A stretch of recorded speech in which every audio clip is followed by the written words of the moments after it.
Hi everyone, my name is Alex Linskog, and I'm going to be presenting an excerpt from Bill Gates' 2021 novel, How to Avoid a Climate Disaster.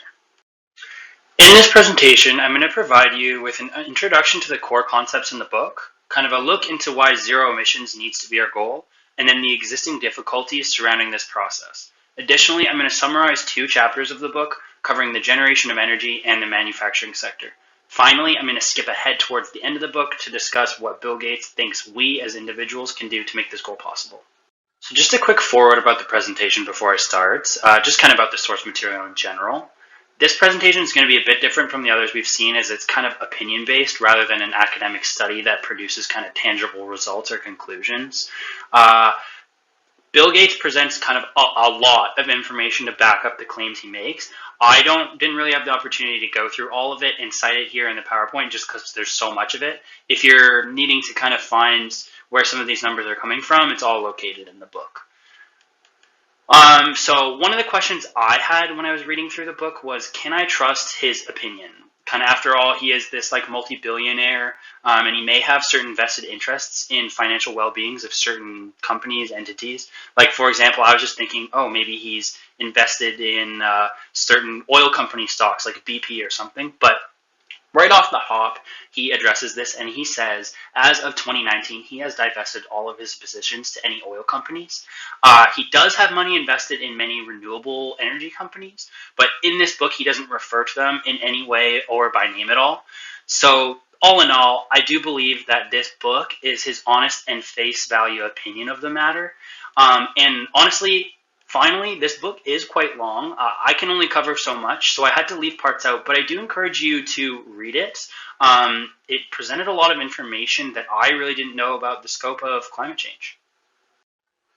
Okay, so the central concept of this novel is the necessity to reduce worldwide carbon emissions from the current 51 billion tons per year to zero by the year 2050. This does not mean that we have to produce zero emissions, but rather that our overall net emissions must be zero or lower. Currently, the available resources of renewable energy we have are either fully exhausted, like hydroelectricity, we're kind of currently generating as much of it as possible right now, or there are some inherent problems associated with them. I'll touch on this point later. Obviously, this is a problem. Currently, a large majority of our energy comes from fossil fuels, so much so that the fossil fuel industry generates around $5 trillion a year. That's about the GDPs of USA, China, and Japan combined.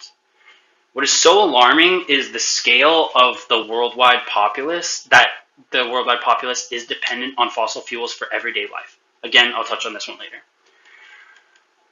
51 billion tons of emissions and the associated production from it is really hard to imagine. So to provide context, during the COVID-19 pandemic, we saw a reduction in emissions of about 5%.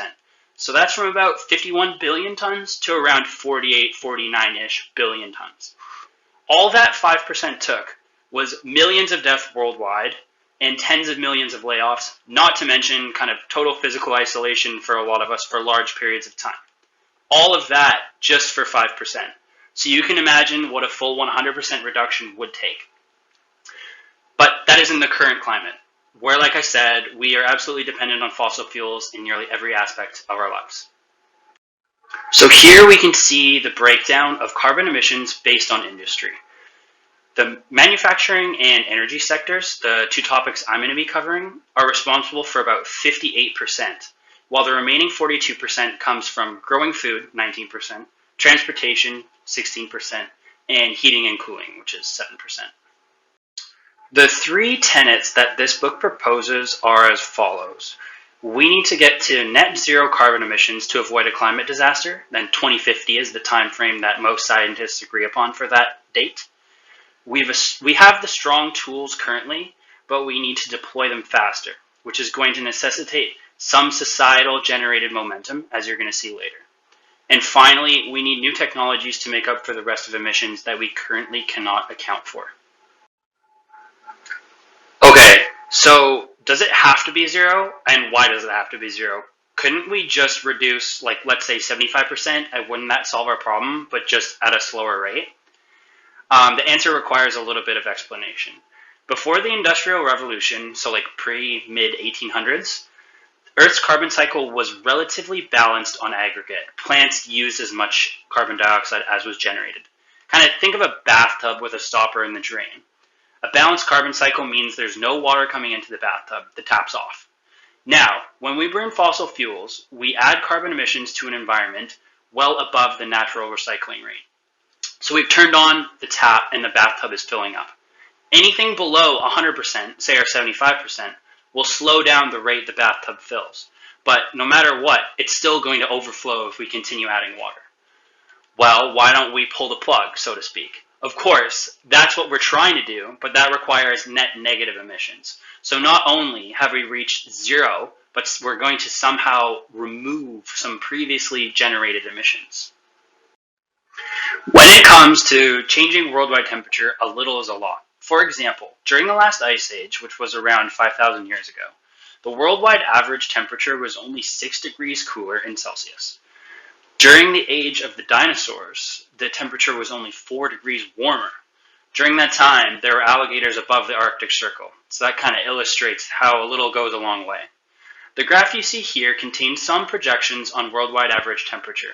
You can see if things continue as they are going, like no changes, 5 degrees warmer may be possible by the end of the century.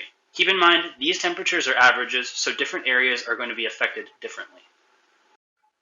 And just to further illustrate the effects that rising temperature will have on us, there's going to be more warmer days. So not necessarily every day will be warmer, but there will be more of them. Higher temperatures are going to mean more water evaporation, which means more water vapor in the air. This will lead to more rain, more storms, and more changing weather patterns. This will have a devastating effect on crops and infrastructure. We've already seen this. For example, the Pakistani floods this summer, which wiped out large crop stores in the nation, or Hurricane Maria in 2017, which set back Puerto Rico's infrastructure 2 decades. This is going to be a theme you see. These changes are not they're primarily going to affect poorer nations that don't have wealth reserves to overcome incidents like these. Additionally, changing humidity levels are going to affect soil output worldwide and will cause more droughts, which can affect millions of people from just like one source of water. For example, the Colorado River, which runs through the United States, which 40 million people rely upon for a water source. Changing weather is going to result in climate refugees, not necessarily from country to country, but rather from rural to urban. For example, a prolonged drought in Syria caused 1.5 million people to migrate from farms to cities during the span of 2007 to 2010. Changing weather can directly cause health issues too. We've seen recently heat waves in Spain and the UK that have killed tens of thousands simply because the areas that these are in, the countries, are adapted towards cooler temperatures. Insulation in houses is designed to keep in heat during the winter, which causes heat stroke during times of prolonged heightened temperatures. Finally, the rising temperatures are simply going to just kill off animals, some of which we rely on for food sources. A 2-degree rise in ocean temperature can completely eliminate coral reefs, which are crucial to support many species of fish. And seafood is relied upon by over 1 billion people as a primary food source. So I can imagine you're already seeing that this transition from 51 billion tons to zero is going to be hard, but of course it's necessary. And just unfortunately, economic growth is inextricably linked to carbon emissions. You can kind of see that in the graph here. This is simply due to the pervasive necessity of fossil fuels in basically every facet of our lives. It goes well beyond just the gas in your car. I know that's the first example you probably think of. Think about your average day. What do you do when you wake up? You probably brush your teeth. Your toothbrush is made of plastic, which is produced from petroleum, which is a fossil fuel byproduct. Okay, did you eat breakfast? The grains in the bread and the cereal you ate were grown with fertilizers, which release carbon when they're made. Also, it was harvested by a tractor made of steel, which releases carbon during production, and that same tractor is fueled by gasoline. Did you get dressed? Well, clothes made of cotton or polyester, one of which is harvested and fertilized, that's cotton, and the other is made from ethylene, which is derived from petroleum, that's polyester, etc., etc., etc. I can do many more, you get that, I won't do that. So why is everything made from processes which require fossil fuels? Because fossil fuels are cheap. A barrel of oil contains 42 gallons and costs $78 per barrel. I got that figure today. That's about $1.85 per gallon of oil.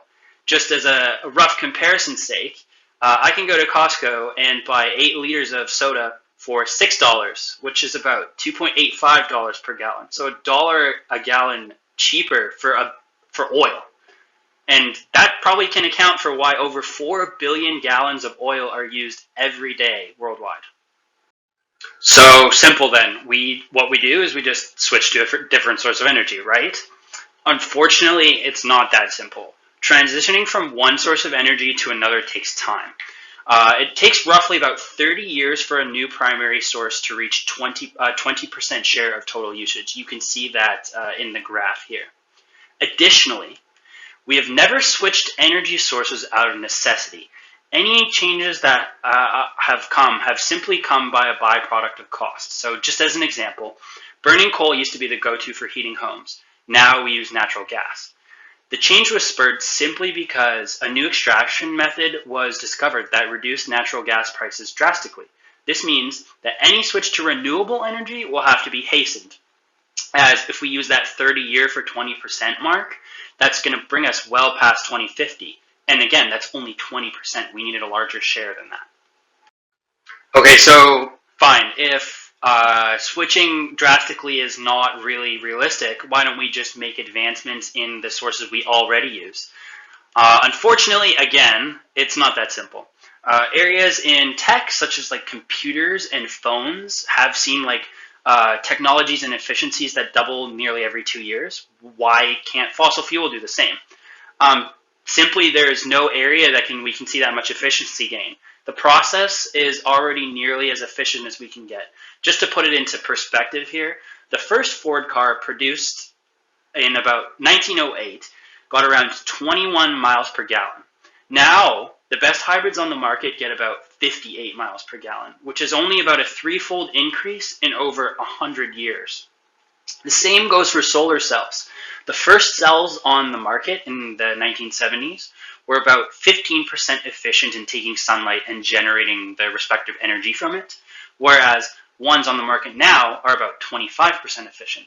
So just from those kind of two numbers, it's easy to see that we need new technology. We simply can't rely on advances in the existing ones we have already. So speaking of energy creation, there are going to be many more billions of tons of emissions created in the coming years simply from more electricity being needed. Many areas of the world right now, primarily parts of Indian and sub-Saharan Africa, still do not rely on electricity. This is going to change as populations in both areas are rapidly growing and the nations are currently or projected to undergo major economic development. We just hit about 8 billion people worldwide about 3 weeks ago, I want to say, and 10 billion is predicted around the early 2030s. The 51 billion in emissions mark, the 51 billion tons mark, is quickly going to rise drastically if we cannot find ways to decarbonize energy production. Currently, fossil fuels account for 2/3 of the world's energy source, whether it's coal, natural gas, or oil. More developed nations and those with resource abundance can easily become zero carbon. In the US and Canada, it's as simple as imposing an $18 per household green premium, whereby the switch can be made to renewable alternatives. It's going to largely be hydropower in US and Canada thanks to North America's vast collection of fresh water. In India and Africa, it's not nearly that simple, as they do not have the same natural resource abundance as we do. Other renewable energy sources that could be implemented in these areas, besides hydropower, have some inherent problems associated with them. Firstly, the current technology we have is largely intermittent. Solar and wind generated power cannot be relied upon solely because it is not always sunny or is it always rainy or windy. Weather trends can easily influence whether power is available, which is not reliable at all. That brings upon the necessity to both transport and store these energy sources. The infrastructure, both to generate and transport, requires a high startup cost. Also, the intermittent nature requires large storing capacity, which we simply do not have the technology for at this time. Alternatively, nations such as India and Africa can continue using fossil fuels for which the transportation and storage is relatively easy, and existing infrastructure already exists. Finally, as previously mentioned, wind and solar are not nearly as efficient at generating energy as burning fossil fuels. Nuclear fission is one possible solution. It is an energy source that is reliable, kind of night and day, and constantly you can get it. It is carbon free, aside from the very low carbon cost of opening a plant. You can see that in the graph here. Why are we not using it? Nuclear power has been around for ages, and yet it accounts for very little of our energy consumption. Honestly, there really is no good reason. It's kind of based around fear and negative connotation in society, and that's because of Chernobyl and Fukushima, which were full nuclear meltdowns, or the 3 Mile Island incident, which was a partial meltdown. Based on that, you might believe that nuclear power is inherently unsafe, but actually it's quite safe. Nuclear power creates around 0.07 deaths per terawatt hour of energy created. Meanwhile, fossil fuels create about 34 per terawatt hour. A couple of other solutions are offshore wind energy and geothermal energy. Offshore wind is mainly restricted to coastal areas until storage technology improves, while geothermal is strictly area-based. Iceland, for example, can run 100% on geothermal because there are large volcanoes in the area. Meanwhile, areas like mainland China or Africa have no option there, as there are no geothermal events happening under the Earth's crust. It's simple to see that the other existing solutions here kind of quickly run into the same issues as the basic solar and wind power. So that covers energy generation, which was 27% of current emissions. Now I'm just going to briefly touch upon the manufacturing sector, which is 31% of emissions. The two main building blocks of any industrial project are cement and steel. Both are carbon emission heavy to produce. Steel creates carbon at a 1 to 1.8 ratio, so 1 ton of steel, 1.8 tons of carbon, and concrete is at a 1 to 1 ratio. Emissions generated from steel and cement productions, about 5 billion tons, will likely remain constant over the next few decades. China has been developing infrastructure over the past 30 years during their kind of societal revolution. As their production curtails, it's going to be replaced by the population boom in Africa and India. Unfortunately, the manufacturing industry likely does not hold many opportunities to reduce emissions. We just simply can't build less. It's not really feasible.